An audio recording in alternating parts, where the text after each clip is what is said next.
మేము ఇది చేశాము మాకు ఓట్లేయండి అని అడగాలి. మోడీ గారికి దమ్ముంటే 2 కోట్ల ఉద్యోగాలు ఇస్తామన్నాడే సంవత్సరానికి. ఇప్పటికి 10 సంవత్సరాలు అయింది మోడీ గారు ప్రధానమంత్రి అయి. అంటే 20 కోట్ల ఉద్యోగాలు వచ్చి ఉండాలి. మన రాష్ట్రానికి ఎన్ని వచ్చాయి? కోటైనా వచ్చాయా? 10 లక్షలైనా వచ్చాయా? లక్షైనా వచ్చాయా? దానికి సమాధానం చెప్పాలి మోడీ గారు.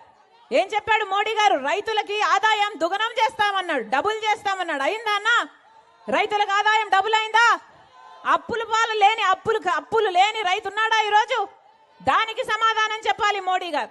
ఇవన్నీ చెప్పరు కానీ మన రాష్ట్రానికి ఏమో 10 సంవత్సరాల నుంచి వెన్నుపోటు పొడుస్తూనే ఉన్నాడు మోడీ.